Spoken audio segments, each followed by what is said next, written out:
кеттік.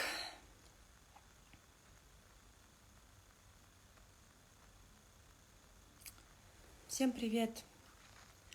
Өзіңе деген сенімділікті арттыр дейді. Привет. О, Ақерке, привет. Как дела? Барсың ба?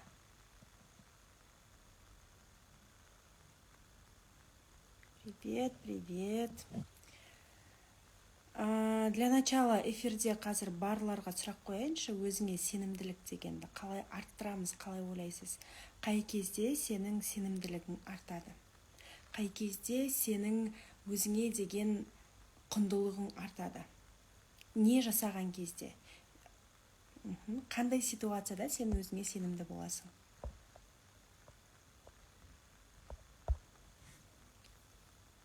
Қайырлы түн дегенше Саяханым. Қайырлы күн десеңізші. Өзіңе сенімділікті қалай арттырасыз, қалай ойлайсыздар? Қай кезде өздеріңізді сенімді ұстайсыздар? Ақша болған кезде ма? Привет, шүкір, өзіңіз қалайсыз, күшті. Адамға терапия жасағанда пайдам тигенде дейді. Окей. Еще. Тағы қай кезде өзіңізді сенімді ұстайсыз? Сенімділік қай кезде артады? Көбісі сенімділікті киноға түсуге шақырту алдым, соған сасып отырғаным ғой дейді. Ой, Саяханым. Мынау прогресс қой, кәдімгідей. Мынаны жүгу керек қой. Қандай киноға? Адам өзінің құндылығын қалай түсінеді? Давайте осы эфирде разбор жасаймыз осыған. Жүрегімде тыныштық болған дейді. Қашан тыныштық болады жүректе? Қараңыздаршы, барлығы сенімділікті ақшаға артып қояды. Самооценканы, өзіңді бағалауды, өзіңді сүю деген не ол? Өзіңді сүю. Давайте былай, өзіңді жақсы көру керек, айналадағы өзіңді жақсы көргенде, бағалаған кезде ғана сен айналадағы адамдар сені бағалай бастайды деген нәрсе бар. Я, действительно, өзіңді бағалаған кезде. Ал қашан, қай кезде бағалай бастайсың өзіңді?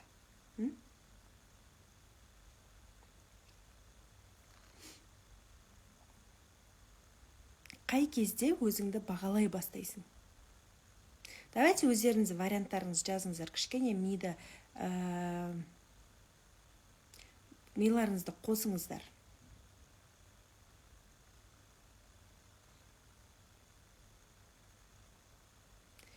Менде осы жақында осындай блог шықты. Соны өңдеп жатырмын. Сіздің эфиріңіз болып жатыр. Қараңыздар, көп келіншектер өзіңді жақсы көргенде дейді. Окей, өзіңді қалай жақсы көресің? Как это проявляется өзіңді жақсы көру деген нәрсе? Былай ма? Болды, мен, оказывается, өзімді жақсы көрем. И все деген нәрсе ма? Қалай? Мысалға, сені күйеуің бағаламайды. Мысалға, сені күйеуің, ата-енең, айналаңдағы достарың, коллегаларың не істесең де, не істеп жаңағыдай стараться етсең де бағаламайды. Осы ситуацияны представьте. И қай кезде бағалай бастайды? Не жасаған кезде сені айналаңдағы адамдар бағалай бастайды? Сен қанша жерден ата-анаңа стараться етіп, бүкіл жақсылықты өзіңнің аузыңнан жырып, өзің жасамаған, өзіңе қимаған нәрсенің барлығын сен айналаңдағы жақындарыңа қиясың, жақындарыңа бересің, бірақ сонда да сені бағаламайды. Неге? Қай кезден бастап өзіңді бағалай аласың, және де қай кезден бастап олар сені бағалай бастайды? Өзіңді жақсы көру деген ішкі жан дүниеңді тыңдау дейді. Окей, дальше. Қалай бастаймыз өзіңді жақсы көріп? Қалай аламыз уверенності?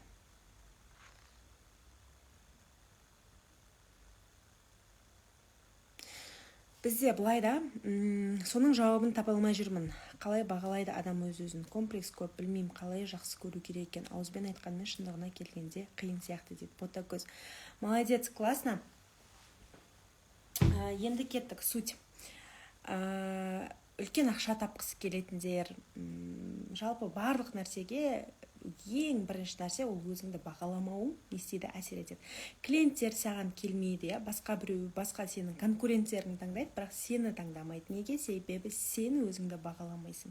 Сенің айналаңдағы адамдар сен өзіңді қанша жерден сен по факту оларға қалағанын жасап бергенімен, по факту сен ол адамдарға жақсылық жасағанымен, бірақтан сені олар бағаламайды. Неге? Себеп сен өзіңді бағаламайсың. Ал өзіңді бағалау деген не? Өзіңді бағалау деген қай әрекеттен басталады? Бүгін осы эфирде талқылайтын боламыз. Хорошо? Жалпы көбісі жаңағыдай мені бағаламайды дейді, бірақ өзін бағалау үшін еш нәрсе жасамайды. Мысалы, давайте былай алайықшы. Барлығын, өзіңе деген сенімділікті барлығын ақшаға келіп тіреп қояды. Опять-таки, ақшам болса ғана мені бағалайды, ақшам болса ғана мені жақсы көреді, ақшам болса ғана мені сыйлайды деп ойлайды адамдар. На самом деле сенің ақшаң ешкімге керек емес. Я, мақұл, давай сен ата-енеңе подарок алып бересің, келініңе ақша бересің, күйеуіңе ақша бересің, әйеліңе просто ақша бересің да, и ақшамен ғана сені бағалау қажет па саған? Ақша бересің, бір күн сенде ақша таусылады ғой. Сол кезде сенің соншалықты берген ақшаң бір тиынға да болмай қалады да. Немесе мысалға ақша бересің, например, миллион бересің. Представьте, 100 000 теңге бересің, 50 000 теңге бересің.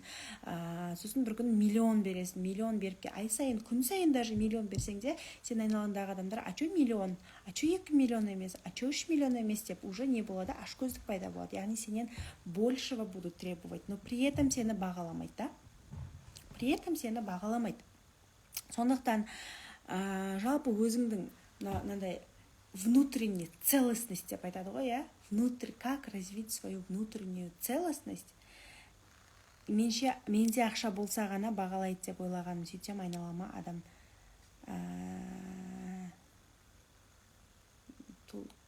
тола дема, не дейді. Сіз өзіңізді қалай бағалайсыз? Сіз өзіңізді ақшамен бағалап тұрсаңыз, ну извини меня, да, ақша да ол береді, уверенность, там ақша, окей, там какой-то часть, да, мақұл, да. Бірақ сен қалай ақшаң болмаса да өзіңді бағалайды екен, еще как мені дейді. Вот, понимаете? Сен қалай, потому что сіз өзіңізді бағалай бастадыңыз, Сая ханым. Сен қалай өзіңді, ақшаң болмаса да өзіңді сенімді сезінуге болады. Ақшаң болмаса да өзіңді қалай жақсы көруге болады. Я?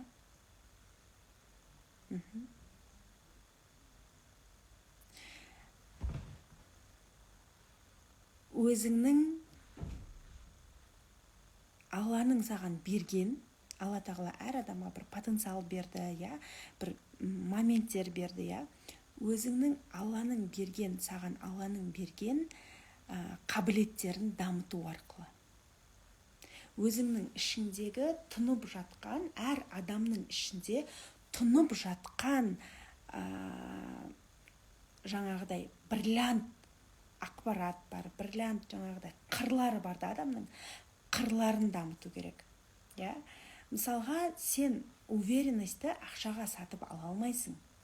Сен ақшаға сатып алатын өте көп дүние бар, бірақ сен өзіңе деген сенімділікті ақшаға сатып ала алмайсың. Ешқашан.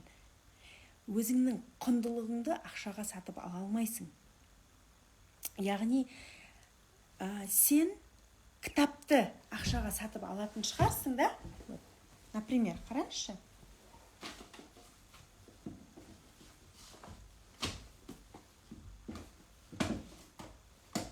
Вот.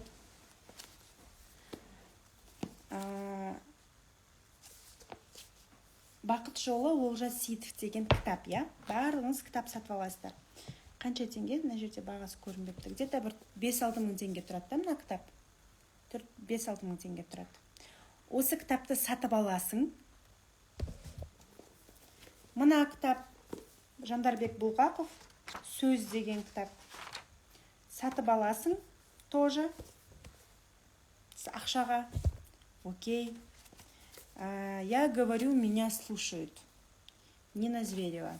Ақшаға сатып аласың 1890 теңгеге, например, 1890 теңге тұрады екен.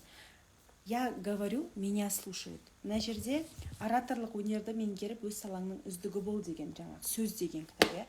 Мына жерде психологиялық кітап. Мына жерде эффективные продажи дейді. Коротко, ясно, просто дейді. Бұл 4350 теңге тұрады екен, да? Сатып алдың ақшаға. Уверенный болып кеттің ба? Уверенный болып кеттің ба? Мына кітапты сатып алдың 2000 теңгеге, например, 1890 теңгеге. Уверенный болып кеттің ба? Қашан сен уверенный боласың? Кітапты сатып алғаннан ба, әлде оны оқығаннан ба? Курсты сатып алдың. Уверенный болып кеттің ба? Курсты сатып алғаннан уверенный боласың ба? Әлде оны оқығаннан уверенный боласың ба? Яғни біз адам өзінің ішіндегі бар қазынасын дамытпайды. Алла тағаланың беріп қойған қазынасын дамытпайды. Сондықтан ол, конечно же, неуверенный болып жүреді өзіне. Ақшаға емес жаңағыдай өте көп ақпараттар бар, электронный кітаптар бар, бірақ соны оқымайды. Мысалға, вокал, например, вокалға барасың, басқа нәрсе жасайсың. Вокалға ақшасын төлеп қойғаннан уверен болып кетпейсің ғой, дұрыс па? Сен оны занимация етесің. Күнде саған тапсырма береді, сол жерде распевка жасайсың, жаңағыдай, соны жасағаннан сен уверенность пайда болады. Яғни ақша деген бұл жердегі айтпағым келіп тұрған не нәрсе? Біріншіден, ақшаға сатып аласың, ары қарай оны сен шыңдайтын, сен өзіңді ғана шыңдайсың. Біріншіден, екіншіден, Хюррем Султан. Кім көрген великолепный векті? Сұлтан Сүлеймен бізде Османская империя, қазір Турция мемлекеті, соның құрылуы жаңағы өте 1822 жылға дейін Турция мемлекеті Османская империя болып саналғанда, 1822 жылы Түркия мемлекеті болып жаңағыда ауысқан. Оған дейін Османская империяда ең мықты, супер Европаға дейін жаңағыдай Египет, Каир деген мемлекеттердің барлығы Османская империяның бөлшегі болып табылған екен, оказывается. Сондықтан, привет. Сондықтан сол моментте соны басқарған Сұлтан Сүлейман, Сұлтан Сүлейманның наложницалар болған. Махидевран Сұлтан, Гүлфем, Махидевран, жаңағы кино бойынша, жаңағыдай Хюррем Сұлтан, и тарих бойынша да Хюррем Сұлтан, она стала женой. Хотя сұлтандар үйленбейтін болған, но она стала женой. И Махидевран Сұлтан, она была красивее Хюрремнен. Прям до того әдемі болғанда, Махидевран Сұлтан. Бірақ Хюррем Сұлтан оған қарағанда қайда әдемі болмаған. Бірақ Сұлтан Сүлейман сол Хюрремге ғашық болған. Хюрремді жақсы көрген, Хюрремді сыйлаған. Неге деп ойлайсыздар? Қандай артықшылығымен деп ойлайсыздар? Неге оны бағалаған, красотасына қарамаған, Ол кезде енді красота болған, ол как бы уверенность беретін нәрсе. Ал Хюрремде Махидевран сияқты красота болмаса да, ол оны сыйлаған, Неге деп ойлайсыз?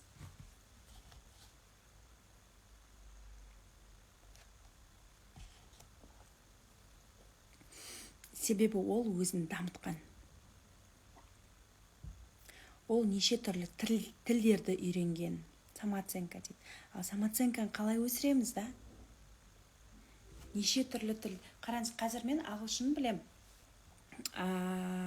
Ол техникамен жұмыс жасаған. Қараңыз, ол техникамен жұмыс жасаған дегенде, мына жерде мынандай нәрсе, да? Хюррем Сұлтанды не үшін жақсы көрген дегенде, инбилдинг деген эксперттер барлығы айтады, ол түнде күшті жаңағыдай беретін болған, күшті түнде оны заворожить ететін болған деп айтады.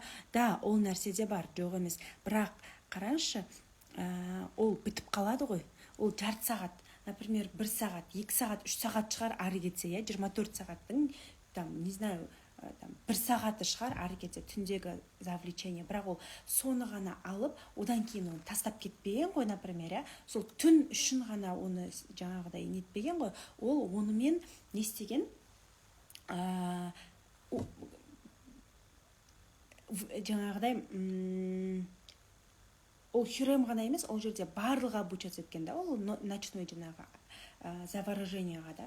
Бірақ именно хюремді не үшін государствоны управлять етіп отырған, мемлекетті басқарып отырған хюреммен бірге, онымен ақылдасып отырған басқа мемлекеттердің посолдарымен, басқа мемлекеттердің басшыларымен хюрем сұлтан переписываться етіп отырған, қайдан? Ол өзін дамытқандығынан, сауаттылығын дамытқандығынан да. Ол түндегі заворожение окей, бірақ одан бөлек те даму бар ғой, одан бөлек ол өзін дамытқан. Именно неше түрлі тілдер оқыған, кітаптар оқыған, философияны оқыған, психологияны оқыған, яғни сұлтан онымен түнде ғана болып емес, күндіз де онымен сарқылмас әңгіме айтып отырған. Түнде ғана болды, басында ешнәрсе болмаса, миыңда ешнәрсе жоқ, бірақ сен ана жақпен күшті істейсің, например, окей, да, бірақ сен миыңда түк жоқ. Сен кімге қызық боласың сен? Кім сені сыйлайды?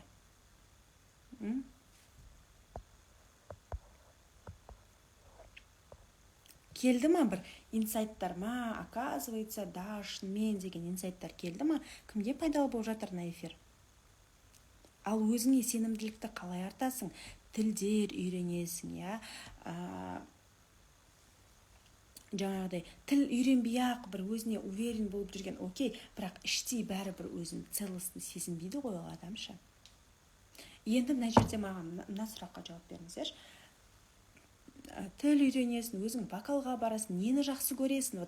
Кішкентай нәрселерден бастаңыздаршы, өзіңізге уверенность дегенді кішкентай нәрселерден ала бастаған кезде саған ақша келеді. Маған консультацияға келетіндер, разборға келетіндер, жаңағыдай үлкен ақша хочу деп береді. И давай сен ақша, зачем ты хочешь, не істейсің сен ол ақшаны деп сұрайтын болсаң, например, ол айтады, үй, машина, квартира, бір особо еш нәрсе жоқ та. Окей, үй, машина, квартира. Қашан жетесің сен оған? Қанша миллион тұрады ол? 40 миллион, 50 миллион, 100 миллиондық целдерді қояды. Сен қазір қанша табасың десем, 200 мың теңге дейді да. Ты головой думаешь, Жанна дорогая? Ты головой вообще думаешь? Какие у тебя цели и какой у тебя заработок? Да, это не значит, что сен оған келмейсің, он не можешь заработать деген нәрсе емес, ты заработаешь эти деньги, ты купишь эту цель, үлкен цельді. Но когда сен кішкентай цельдерді қойған кезде, ал кішкентай цельдер қандай цельдер екенін өздері де білмейді. Вот именно нужно начать с того, именно өзіңе вложение, яғни кішкентай цель десең, үйге продукты, там күйеуіме бірдеме, балама бірдеме, сондай нәрселерді жазады да. Ну извини меня. Конечно, сен только отдающийся. Женщина, она по природе принимающая. Я же тоже хотела же, күйеуім саған күнімді қаратпасын, ойбай деп тұрып күйеуіме, жоқ, ой, саған айтқанша соны өзім істей салғаным дұрыс, или там сенен сұрағанша лучше мне самой заработать деп жүрдім ғой, не, например, да, и осылай қаншама әйелдер жүр. Ол жақсылыққа алып бармайды. Понимаете? Қашан сені бағалай бастайды, когда сенің миыңда ми болған кезде. Немде нейрондарың ми берді ғой, сол нейрондарың жұмыс жасаған кезде. Обратный связь беріп отырыңыздаршы, мен ауаға сөйлеп отырған сияқты отырмын да мына жерде. Кстати, мен что-то мына эфирден камера солай көрсетіп тұр ма, или қалай? Мен 3-ші күні ғана да коллаген ішіп жатқаныма уже кожам күшті болып жатқан сияқты болып тұр өзіме. Яғни витаминдер ішу өзіңе, вот просто кішкентай целлерден бастаңыздар, қазір кішкентай целлерден, вот витамин, вот коллаген, например, женское здоровье, мужское здоровье, қандай сіздерде проблема бар, тісінді емдету, там, не знаю, кішкентай нәрселерден.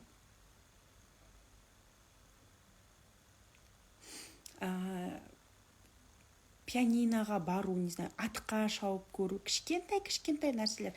Мына кітапты оқып біту, да, например. Енді қараңыздаршы, маған адамдар айтады, мен үлкен ақша хочу, үлкен жаңағыдай не қылғым келеді дейді да. Бірақ базовый кітаптар бар ғой, базовый. Богатый папа, бедный папа. Кім оқыған? Богатый папа, бедный папа. Өтірік алдамаңыздар бірақ. Думай богатей. Кім оқыған? Мен специально жаңа сторисқа салдым бір отрывокты, қай кітаптан алынған отрывок деп.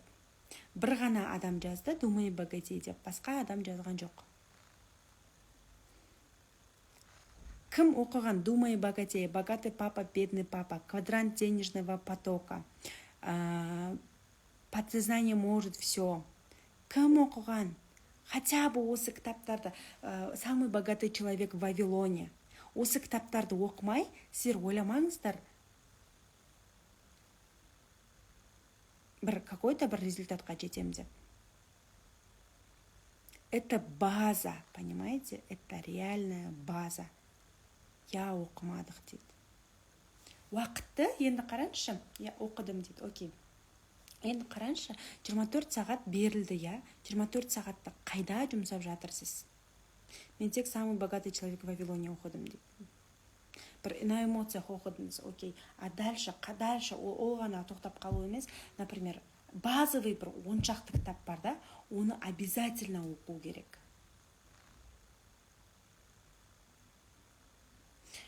Бизнес жасаймын деп, бірақ сату жаңағыдай қабілетін дамытпайды. Еще не уверенная өзіме дейді. Ақшасыз-ақ өзіңе не уверен болуға болады да. То есть уверенная болуға болады да. Понимаете? Қандай өзіңнің ішінде, мысалға, қызығушылықтар бар. Соны дамыт. Сол кезде сен күйеуіңе де қызық боласың. Айналадағы адамдарға да қызық боласың. Элементарно, мысалға, шетелге шықтың да,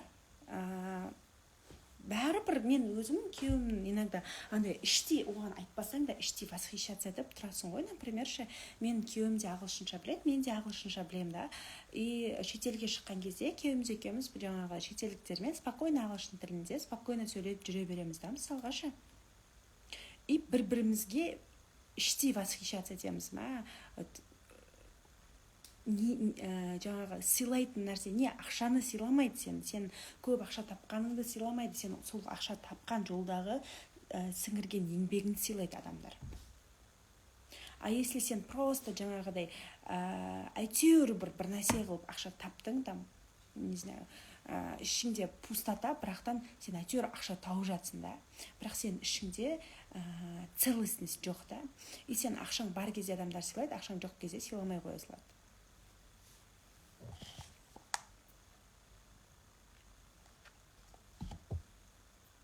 Себебі сен адамдарға ешқандай қызығың жоқ да, ешқандай қызықтығың жоқ да, беретін білімің жоқ, әңгіме айтқан кезде қызығатын ештеңең жоқ.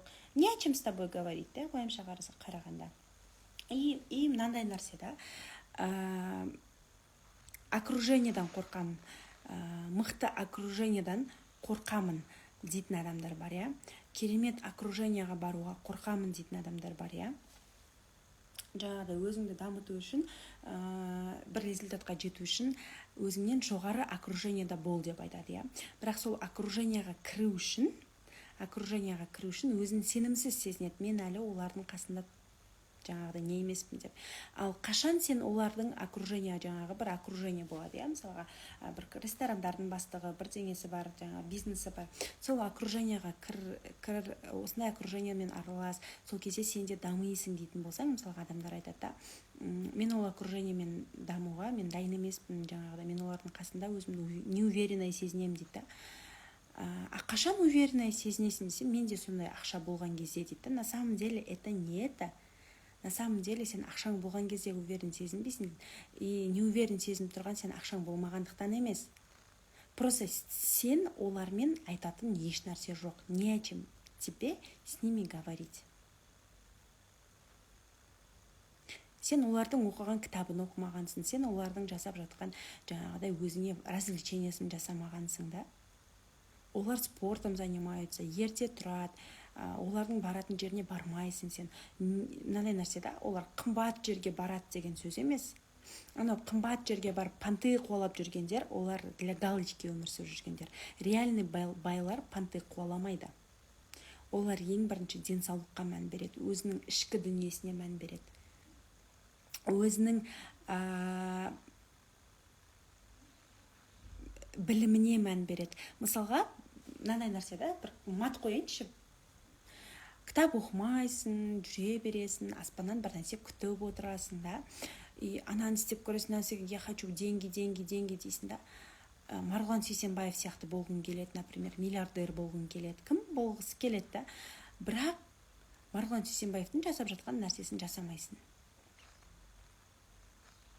Марғұлан Сейсенбаев қазір мысалға ол миллиардер ғой, миллиардер, это в деньгах он сейчас миллиардер. А он был долларовым миллиардером. 60 миллиард доллар ақшасы болғанда, оның состояниесі 60 миллиард доллар болғанда, государство алып қойған, там осындай жаңағыдай жағдайлар болған. Қазір тенговый миллиардер. И ол айтады, мен любой момент могу стать долларовым миллиардером, просто маған керек емес дейді да. В данный момент мне этого хватает. Тенговый миллиардер кісі да, миллиардер кісі. Сол сияқты болғымыз келеді, барлығымыз, бірақ ол күнде кітап оқиды да. Күнде бір сағат өзінің дамуына уақыт бөледі. Ал біз одан ақылды болғымыз келеді да. А он тупой же, ол күнде кітап оқиды. А мен кітап оқымай-ақ мықты жаңағыдай нәтижеге жете аламын деп ойлайсың да. Қазір сіздерге мынау эфир больно болып жатқан болуы мүмкін, себебі эфирден шығып кетіп жатқандар көп, себебі шындықты қабылдау это всегда больно, это всегда жаңағы иллюзияда жүрген жақсы көреміз ғой. Біз біреулер айтады, ой, там ешқандай кітап оқымай-ақ күшті болуға болады, мен үйтте салдым да бүйте салдым, сөйте салдым да бүйте салдым, қырдым жойдым деген нәрсеге сеніп иллюзияда жүресіздер да. Понимаете, это большие деньги, это вот тут, мида. Үлкен ақша сенің қолында емес, үлкен ақша сенің еңбегінде, мынандай пахат еткеніңде емес, үлкен ақша миға салу керек. Мен өткен эфирде де айттым, мен ақшам болмаса да, мен Марвинге барып, сол жерде оқып отыратын едім кітаптарды деп. Үлкен ақша мышленияда, ал мышленияны қалай өзгертеміз? Өзгертетін өте көп жолы бар. Бірақ соның бірінде жасамаймыз да, не кітап оқымайсың, не басқа нәрсе жасамайсың, яғни өзіңнің мынандай синдром отложенной жизни дейді. Ақшам болған кезде ғана мен жаңағыдай өзіме көңіл бөле бастаймын деген сияқты да. Өзім денсаулығыма қарая бастаймын деген сияқты да. Негізі барлық мықты, барлық пайдалы нәрсе ол тегін тұрған нәрселер да, тегін тұр да. Элементарно даже витамин аласың ақшаға, бірақ сен оны ішпесең, күнделікті қадағалап өзіңді жақсы көру деген не ол? Күнделікті өзіңе қадағалау, өзіңді сыйлау, Витамин сатып алдың ақшаға, бірақ сен оны ішпейсің. Пайдасы бар ма ақшаның? Пайдасы жоқ. Ал күнде қадағалап ішу, это и есть любовь к себе, это и есть уверенность в себе. Просто жасап көріңіздерші. Мен өте көп, мықты көп ақша табатын әйелдерді білем, бірақ өзіне витамин алып ішуге қимайды. Мына жерде ойлап қалмаңыздар, қазір кредитке, редке барып бірдеңе сатып алып кеп тұрмаңыздар. Ондай нәрсе емес, самооценка сабағын оқып алады да, кредитке, редке барып киініп келетіндер бар екен, өзіңе қию деген осы екен деп. Нет, өзіңе қию деген ондай нәрсе емес, өзіңе қию, өзіңді жақсы көру деген үйде тұрған не бар, қандай кітап бар, содан бастап оқисың. Чтобы заработать первые деньги, чтобы купить что-то еще, да? Не бар үйде? Просто хотя бы там телефонда тұрған не бар, қандай ақпарат бар, бөл өзіңе уақыт. Кері байланыс.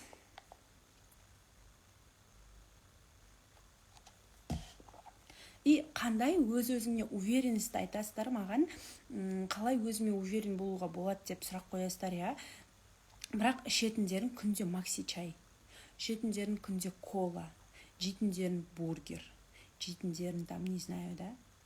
Вот қалай уверенность болады өзіңе?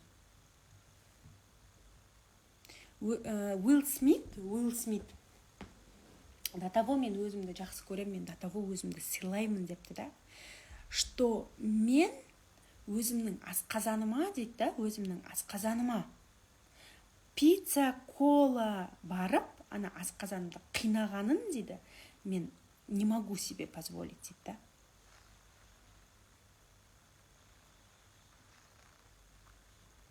Понимаете? Это настолько... Что такое это уверенность? Что такое это любовь к себе? С чего начинается өзіңді сыйлау деген нәрсе? Неден басталады?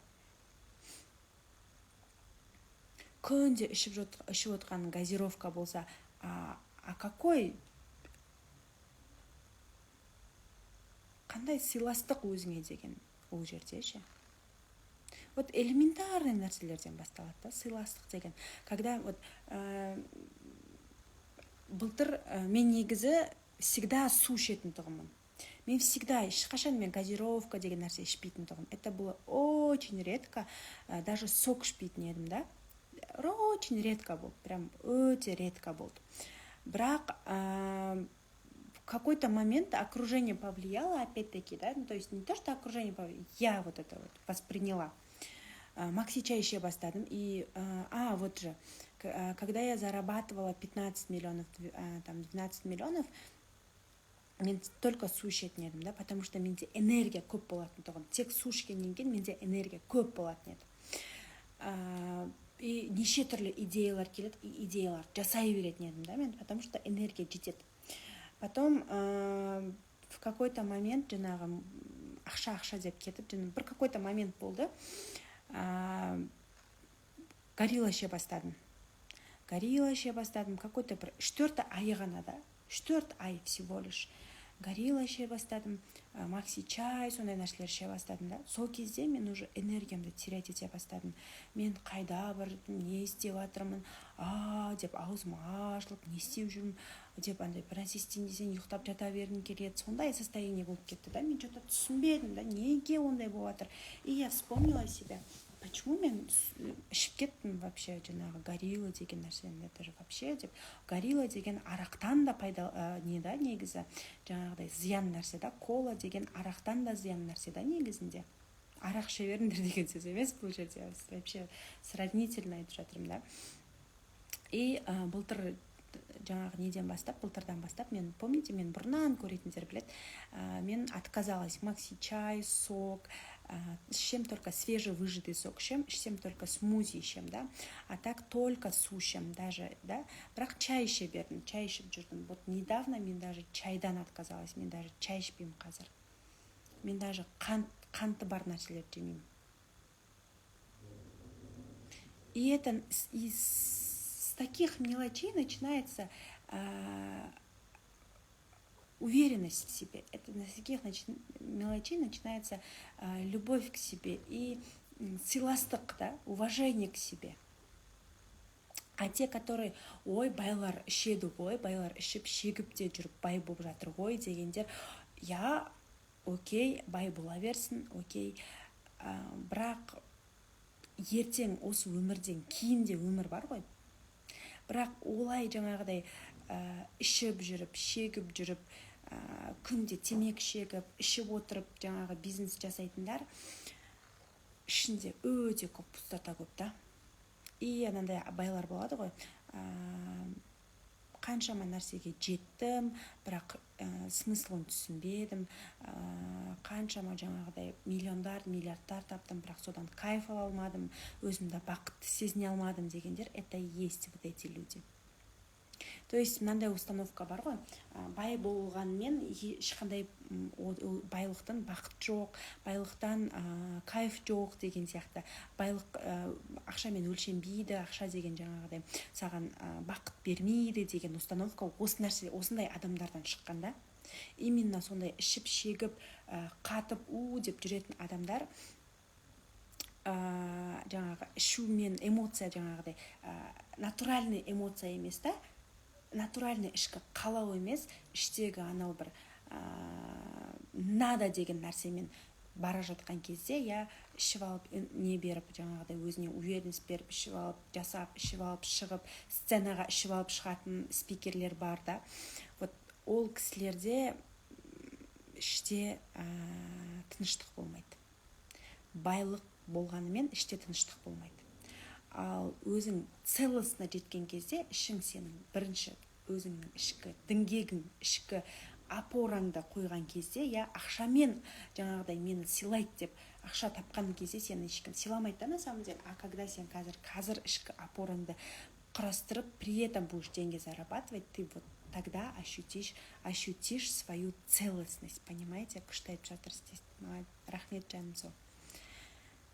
Понимаете, сондықтан обесценивать етеді да көбісі. Мен оған уақыт терять етем ба, может мен мына кітапты оқығанша мен басқа бір нәрсе жасайтын шығарым, ол уақытта мен басқа бір күшті ақша табатын нәрсе. Ну окей, ақша табасын, жаңа қырасын, жоясын. Бірақ іште өте көп денсаулықпен будешь расплачиваться, да? Ал денсаулықпен, когда будешь расплачиваться, яғни денсаулықпен сен жаңағы құнын денсаулықпен төлейсің да. Денсаулықпен төлеген кезде, ертең бұл өмірден кейін бітіп қалмайды ғой, я. Ертең Алланың алдына барамыз. Сол кезде не деп жауап бересің да, денсаулығыңа. И мына жерде, кстати, мен білмеймін, қалай преподносить ететінімді білмей жатырмын, бірақ қарыздың да жаңағы причинасы, барлық көп нәрсенің причинасы ол табиғатқа қарсы келуден болып жатыр да. Соңғы кезде көп жаңағы әйелдердің қарызға кіріп кетіп жатқаны, яғни мен саған әлі көрсетем, мен жаңағыдай не деген сияқты саған күнімді қаратпасын деген ниетпен басталғаннан кейін адамдар қарызға кіріп кетіп жатыр да. Сол позицияны сәл басқаша позициядан, жаңағы басқаша ракурстан бір жаңа продукт жасағым келіп жатыр. Именно әйелдерге арнап, скорее всего, или может быть ер кісілерге де білмей жатырмын, пока что ойланып жатырмын, идея іздеп жатырмын. Именно позволение себе, уверенность жағынан, да, позволение жағынан нақты техникалармен бір мықты продукт жасағым келіп жатыр. Қалай қарайсыздар, қай жағынан, вот менен не білгілеріңіз келеді, вот маған бір обратный связь бер жеріңіздерші. Күйеуден ақша сұрау жағы, күйеумен қарым-қатынасты жөндеу жағы, мысалға өзіңді бағалау, құндылығыңды өзіңнің өсіруі, я. Вот соны қалай әдемі позициядан бергім келіп жатыр. И, жаным, я тоже тебя люблю. Күшті дейді. Маған идеяларыңыз болса, маған дайректке жазыңыздар, хорошо? Қай жағынан сіздер естігілеріңіз келеді?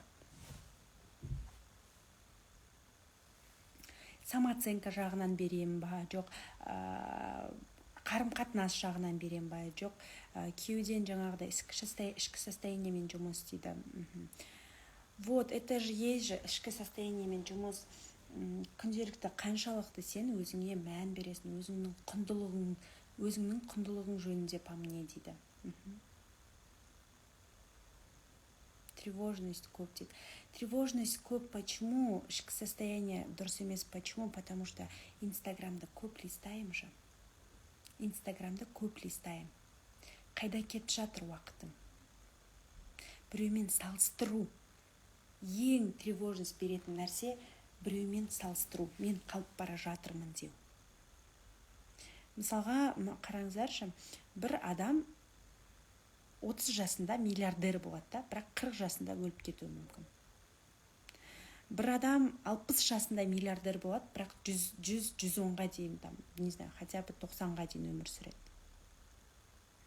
Я, қайда асығып жатырсыздар, айтыңыздаршы маған. Қайда, кім қуып бара жатыр сіздерді? Мақұл, жеттің қазір жеттің, ал, окей. Бір айдан кейін миллиардер болып кеттің. Сосын процесстен ләззат алуды білу керек, да? Процесстен ше. кайф ала білу керек та процесстен. Өзіме ақша қимаймыншы дейді. Қанша өзімді жақсы көрейін десем де өзімді төмен санай берем. Себебі сіздің ішіңізде мынандай целостность жоқ та, ішіңізде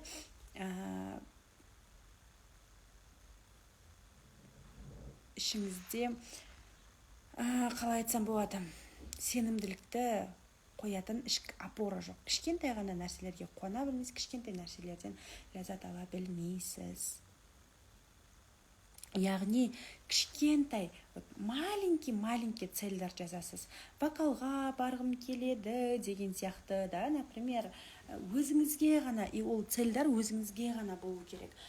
Кофе ішіп көргім келеді, мынандай жерге барып көргім келеді, авокадо жеп көргім келеді деген сияқты қандай нәрселер бар да, өзіңізді ішіп көргім келеді, жеп көргім келеді деген сияқты бір маленький цельдерден бастайсыз жаным үшін. Сол кезде кішкентай ғана цельдерден бастап өзіңді бір адам сияқты сезіне бастайсың сол кезде. Мен өз басымнан өткен нәрсені айтып жатырмын ғой, қыздар, жандарым, сол. Пока сен ақша деп жүрген кезде еш нәрсе шықпайды.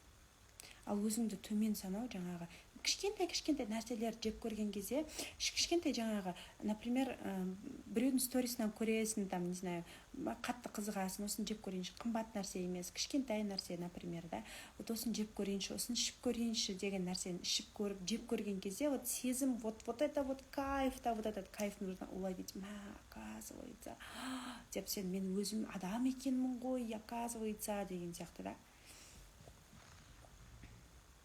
Тревожность за детей. Именно кішкентай қызым көп ауырып қала береді. Көп қала беріп қорқып қалғам. Аллаға тапсыра алмайсыз, өзіңізді, балаңызды собственность деп ойлайсыз. Менің собственностім деп ойлайсыз. Сәуле. Балам менің қолымда деп ойлайсыз. Мысалға, мен бала-шағам, білмеймін, ауырып қалса, ауырып қалыпты да, ничего страшного. Енді адам ғой ол да. Бала болған кейін ауырады. Каждый ауру сайын ол иммунитеті қалыптасады. 5 подписчик қалдырыңдар деген күшті екен, миым тыныш болып қалып, басқа идеялар келе бастайды. Өзіңізді өзіңіз тыңдай алмайсыз, понимаете, адамдар? Өзі тыңдай алмайды. Тыныштықта бір өзі қалудан қорқады. Барлық техникалар от дейді. Сақтайсыз ба дейді. Сақтайын ба? Рахмет дейді. Еш нәрсеге үлгермейтін сияқтымын дейді. Асыққан шайтанның ісі дейді. Қазір барлығы асығып жатыр да. Барлығы асығып, өздері білмейді қайда асығып атқан. Әйтеуір бірдеңе асығып атыр. Бір-бірімен жарысып атыр әйтеуір. Бірақ честно сказать, ешқайсысында бақыт жоқ та. Бақыт егер сізге ақша бақыт береді деп ойласаңыз, жағдайыңыз қиындау енді онда. Бірақ ақша таппа, өйстіп отыра бер деген сөз емес. Просто в том смысле, что сенің үлкен нәтижеге кішкентай нәтижелер алып барады. Соны ұмытпаңыздар. Кішкентай нәтиже дегеніміз ол біздің өзіміздің жаңағы құндылығымызды арттыру.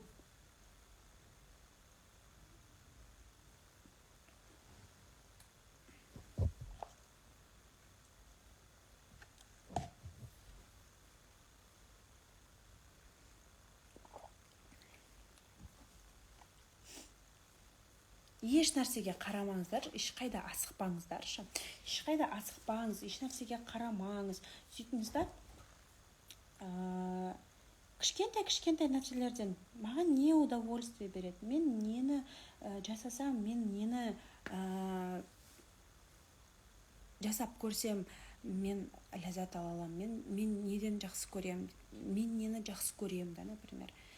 Бұрын мен даже бар ғой, не то, что өзіме бөлек тамақ істеу түгіл тұрмақ, үйдегілерден тамақ қала ма, қалмай ма, иногда сәл аз істеп қойсаң, бәріне салып бересің, бірақ өзің жемей қоя саласың да. Вот сондай едім, до того бар ғой, до того тамақ қалмаса, соңында бала шағам бәрін жеп, сөйтіп барып жесем жедім, жемесем шаршап өліп жата саласың, ұйықтай саласың, да вот сондай едім да. Нет, совсем не про это, то есть совсем олай емес. Лучше қазір үйдегілерге ұнаса, жаңағы ұнайтын тамақтарын істеп беремін. Өзім ұнайтын тамақты мен иногда өзім отдельно істеп жеп аламын, например. Ұнайды маған сол. Нені жақсы көресің да? Уақыт бөліп өзің жақсы көретін, даже бала шағама да бермеймін, өзіме ұнайтын тамақты жасап жеймін. Иногда, да, когда мне захочется. Маған мен до того таңғалғаным, бір әйел ата-енесін Дубайға жіберген, ата-енесін күйеуіне машина алып берген, ата-енесіне машина алып берген да. Бірақ өзі бат әшейін жаңағыдай витамин алып ішуге өзіне қимайды. Не то, что қимайды, ұялады. Өзіне витамин алып ішуге не уверены, как будто витамин алып ішсе бір преступление жасаған сияқты. Как будто оған біреу, сен қуасың ба, не істеп жүрсің сен деп ұрсатын сияқты. Бірақ ата-енесін Дубайға жіберіп тұр да. Ол ойлады, мен ата-енемді Дубайға жіберсем, олар мені сыйлай бастайды деп ше. Аха, сейчас. Одан бетер сыйламайды, одан бетер жаңағыдай жақсы көрмейді, одан бетер сыйламайды, одан бетер сұрайды да. Требовать еткен үстіне требовать етеді. Вот, поэтому сіздерге эфир пайдалы болды деген үміттемін. Эфир пайдалы болса, отзывпен бөлісуді, нәтижелеріңізбен бөлісуді ұмытпаңыздар. Кім не түсінді, подытожить етіп тастайықшы. Орысша білмейтіндер, ағылшынша білмейтіндер, қазір ағылшынша дәуір келе жатыр, я. Тіл үйреніңіздер. Тілді де үйрену қазір курсқа бару деген нәрсе емес, өз-өзіңе, я. Просто сила воли деген нәрсе. Даже соны жасай алмасаңыздар, енді я не знаю, значит сізге результат керек емес, сіз просто вид создавать етіп отырсыз. Егер күніне 1 сағат өзіңіздің дамуыңызға бөле алмайтын болсаңыз, значит сізге нәтиже керек емес, сіз просто вид создавать етіп отырсыз. Бір нәрсе істеп жүрген вид создавать етіп отырсыз. Немесе біреу үшін жасап жатсыз, өзіңіз үшін емес. Біреуге доказать ету үшін, біреуге күшті болып көріну үшін ғана жасап отырсыз. Ал өзіңіз үшін болатын болса, сіз ешкім өзіңізді де басқаны да салыстырмайсыз, просто өзіңізбен өзіңіз жұмыс жасай бересіз, болды. Жетіп жатыр ма басқалар, жетпей жатыр ма, басқалар машина алып жатыр ма, басқа нәрсе жасап жатыр ма, сізге будет бәрібір, сіз өзіңіздің процесіңізден өзіңіз ләззат алып отыратын боласыз. Бірақ процеске де кіріп кетпей, жаңағы нәтижені де білу, ал нәтижеге қарай жұмыс жасау үшін сіз күнделікті өзіңіздің мақсатыңызды білу керексіз. Конкретно не керек сізге? Ол ақша не үшін керек? Сізге керек па вообще ақша? Нақты сіз мына ақшаны мынаған жұмсаймын деген нақты цель болу керек. Өзіңмен өзің болу кайф деп. И сіздерге бүгін бір тапсырма берейінші. Телефондарыңызды өшіріп тастаңыздаршы. Телефондарыңызды өшіріп тастап, хотя бы 2 сағат өздеріңізбен өздеріңіз болыңыздаршы. Хотя бы, не знаю, даже жүрген кезде бір нәрсе тыңдап жүрмей ше, наушник тығып алып бірдеңе тыңдап жүрмей, просто тыныш қана, телефонсыз, ешкіммен сөйлеспей, өзіңізді тыңдай біліңіз. Қашан өзіңді тыңдай білесің, сен ешкімге жаңағыдай өз-өзіңмен болған кезде, ешкімге назар аудармай өзіңе болған кезде. Это в прямом смысле, что сен аласында бүкілін өшіріп тастайсың, просто будешь отдыхать. Ұйықтап қалу емес, бірақ бір нәрсе істеп кету емес. Телефонды өшіріп тастап, ана кілемдерді қағып жіберейін, ананы істеп тастайын, үйді жинап тастайын деп емес, сондай пысықтық ұстап кетеді телефонды өшірген кезде адамдаршы. Олай емес. Просто еш нәрсе жасамай, ұйықтамай, просто өз-өзіңізбен отырасыз, жүресіз, тұрасыз. Понимаете, бір нәрсе ішесіз. Салауат айтып жүрсеңіздер, жаман олар келмейді. Салауат айтыңыздар, я, хотя бы. Так, сіздерге пайдалы болды деген үміттемін. Эфирді аяқтаймын. Эфирді сақтап қоямын. Давайте сіздерге мынандай нәрсе айтайыншы, мынандай нәрсе берейінші.